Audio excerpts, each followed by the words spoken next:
Rapat ditunda, pedagang minta hentikan sementara penagihan harga lapak Pasar Lama Ambon. Para pedagang yang menempati kawasan Pasar Lama meminta DPRD Kota Ambon melalui Komisi 2 untuk menghentikan aktivitas penagihan harga lapak yang dilakukan pihak ketiga.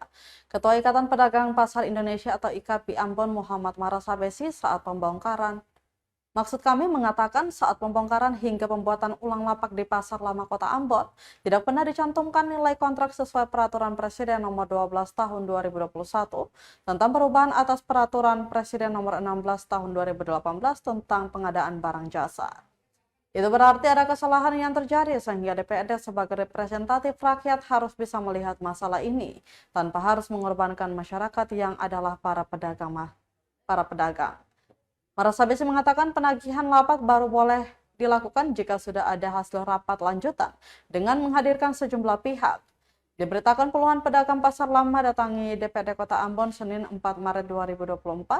Para pedagang ini adukan harga sewa lapak di Pasar Lama yang tidak jelas lantaran masing-masing pedagang meminta bayaran harga sewa yang berbeda-beda. Dalam pertemuan, Ketua Ikatan Pedagang Pasar Indonesia atau IKAPI Ambon Muhammad Marasabesi menduga ada permainan antara pemerintah kota atau Pemkot Ambon dalam hal ini Disperindak dengan pihak ketiga yang menangani pembangunan Pasar Lama. Pasalnya hingga kini tidak ada kejelasan soal harga sewa lapak, namun para pedagang dipaksa untuk membayar dengan harga yang berbeda-beda.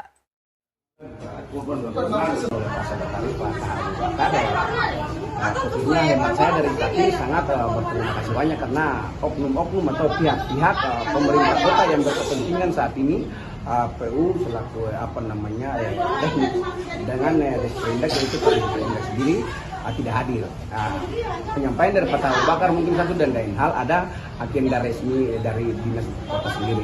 Oleh karena itu bahwa kami dari IKAPI siap kapan saja untuk kembali untuk hadir mengikuti hasil rapat proses pembangunan Pasar Lama yang hemat saya bahwa ini adalah sebuah kejahatan, ini adalah sebuah konspirasi, ini adalah sebuah permainan dari oknum Disperindak dan dari oknum-oknum pihak ketiga yang tidak tertanggung jawab, sehingga sebuah penagihan menurut saya bahwa tidak berdasarkan aturan dan undang-undang.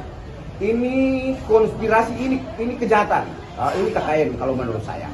Jadi penekanan saya terhadap Pak Taha ketika disampaikan skorsing, saya meminta dari Pak Taha supaya hentikan dulu segala aktivitas, segala kegiatan yang dilakukan pihak ketiga dengan Kabid PKL Pato sendiri yang pada hari Jumat melakukan penagihan terhadap pedagang-pedagang Pasar Lama.